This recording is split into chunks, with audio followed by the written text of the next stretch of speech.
So today I'm working on build or modifying a studio desk for a musician friend of mine.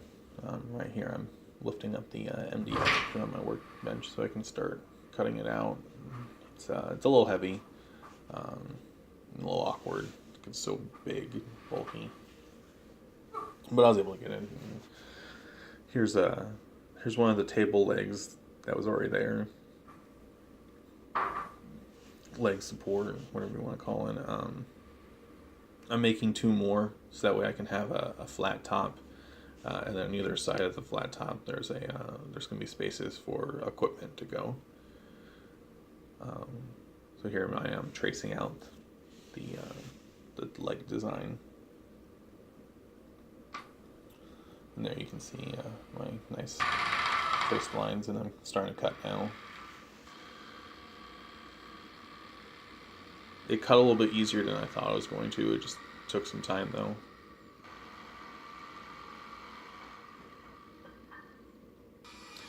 Here I am. I'm cutting one of it was a top support. That's where all the speakers sat on.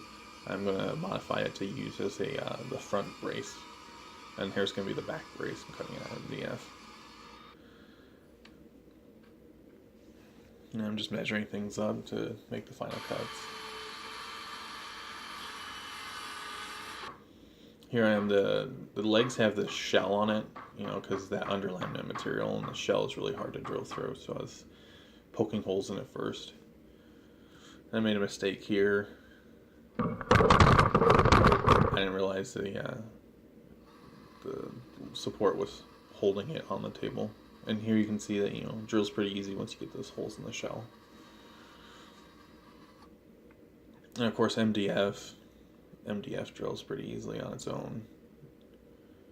Drill just kind of goes right through it, as you can see.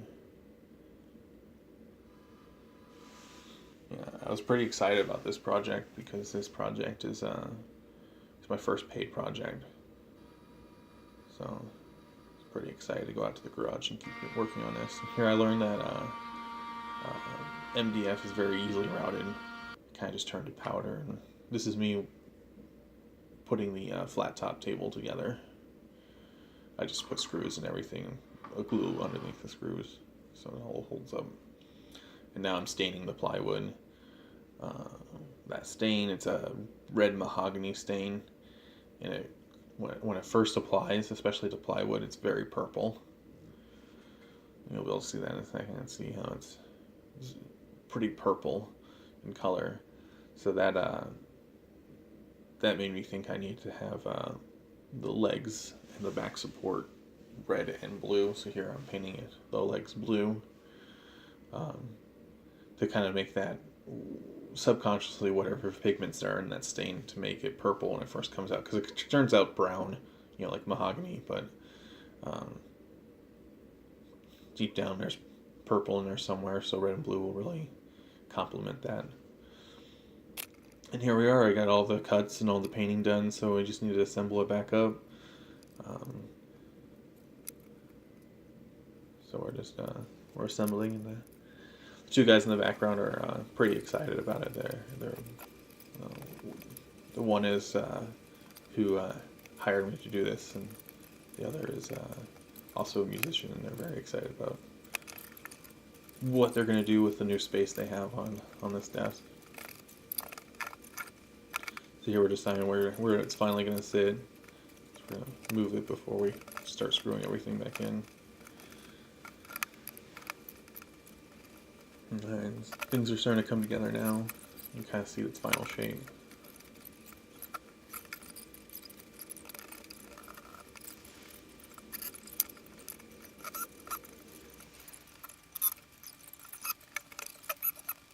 I put spacers.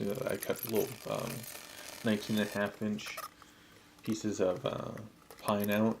Unfortunately, though, the space needed was 19 inches. So we improvised and we used one of the pieces of equipment as a spacer, and then screwed the legs into their position there.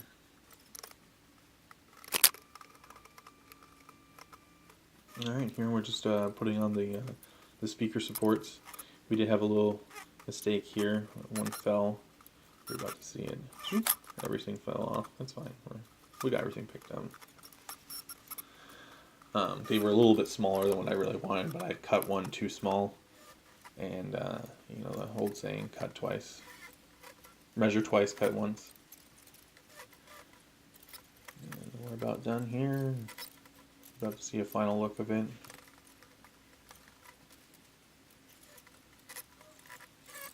So here's the back. And there's the front with plenty of space to work.